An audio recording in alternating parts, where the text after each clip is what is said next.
Hello అండి, అందరికీ నమస్కారం. అందరూ బాగున్నారా? నేనైతే చాలా చాలా బాగున్నాను. మీరు కూడా బాగుండాలని మనస్ఫూర్తిగా కోరుకుంటున్నా.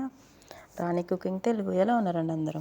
ఇప్పుడైతే నేను కరివేపాకు అలాగే మునగాకు పొడి చేయబోతున్నా. దానికోసం ముందుగా అయితే ఇది శుభ్రంగా ఏమీ లేకుండా కడిగి శుభ్రంగా పక్కన పెట్టేసుకున్నా. ఇప్పుడైతే కళాయిలో నువ్వులు వేసుకోవాలి.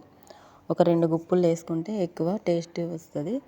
అలాగే హెల్త్కి చాలా మంచిది ఈ మునగాకు పొడి, నువ్వులు అనేటివి. ఇవి దూరగా వేపుకున్న తర్వాత శనగపప్పు, మినపప్పు సరి సమానంగా తీసుకోవచ్చు, లేదంటే తక్కువ ఎక్కువ అయినా తీసుకోవచ్చు.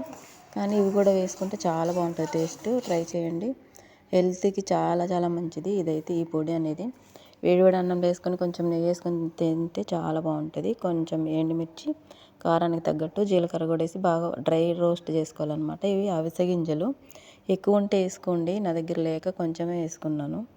మీ దగ్గర ఎక్కువ ఉంటే కూడా వేసుకోవచ్చు. నా దగ్గర లేక ఈ కొన్ని వేసా. ఇవన్నీ కలిపేసుకుని ఒక దాంట్లో చల్లారి పెట్టుకోవాలన్నమాట.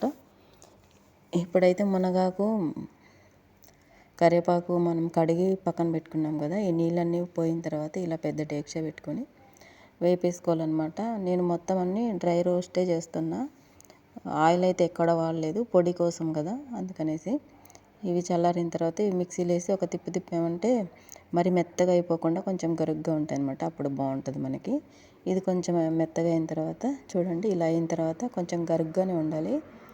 ఇప్పుడు ఈ పొడంతా నాగ వేపుకున్నాం కదా, ఇది చూడండి కరకరలాడుతూ భలే ఉందన్నమాట. అందుకే చేతితో నలుపుకుంటూ వేస్తున్నా. ఒక 2 గుప్పులన్నీ వెల్లుల్లి వేసేసేయండి, బాగుంటుంది. కమ్మగా ఉంటుంది అసలు, టేస్ట్ అయితే అద్దరిపోతుంది. వేడి అన్నం తింటే చాలా బాగుంటుంది. ట్రై చేయండి తప్పకుండా. హెల్త్కి చాలా మంచిది అనమాట. చూసారా కమ్మటి వాసన వస్తుంది అట్లా చేస్తూ ఉంటే. ఇంక ఇలా అయితే ఉప్పు కలుపుతున్నా. ఇప్పుడు అలా వేస్తే ఎక్కువ పడిపోతుందేమో అని నేను కొంచెం కొంచెం వేసుకుంటూ కలుపుకుంటాను. ఇలా ఒక డబ్బాలో స్టోర్ చేసుకుంటే